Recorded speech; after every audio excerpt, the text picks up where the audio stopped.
Good morning guys. তো আমি এখন চলে এলাম ছাদে, তোমাদেরকে একটা জিনিস দেখাই। এই দেখো, তোমাদেরকে আমি আমার সবেদা গাছ, ছাদে এটা লাগিয়েছিলাম, ছোট্ট একটা সবেদা গাছ।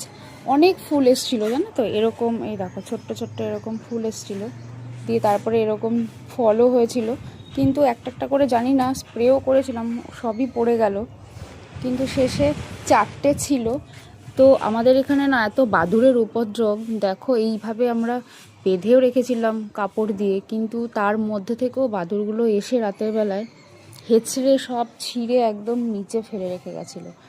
তো ওই 4টের মধ্যে অবশেষে আমাদের এখন এই একটাই আছে। এই দেখো,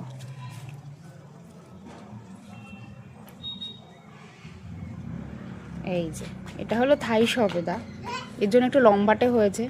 যাই হোক, এটাকে আজকে ছিঁড়ে ফেলবো, ছিঁড়ে ঘরের ভেতরেই রেখে দেবো, কারণ না হলে এটাও হয়তো বা থাকবে না।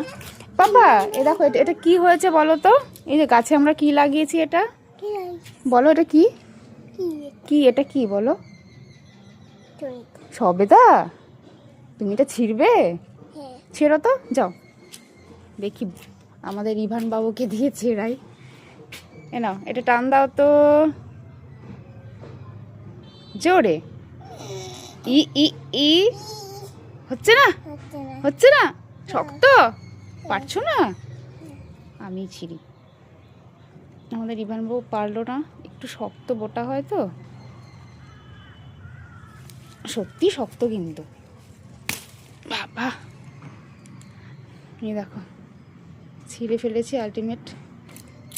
এখানে একটু খোঁচা লেগেছিল, দাঁড়াও বাবা, তুমি নেবে? এটা ঘরে রাখবো, দেখি পাকে কি না, কারণ নাহলে এখানে আর রাখা যাবে না, রোজই একটা করে বাদুড়ে এসে ফেলে ফেলে দিচ্ছে। তো যাই হোক, চলো দেখি, পাকলে পরে তোমাদেরকে বলবো। আপাতত টাটা।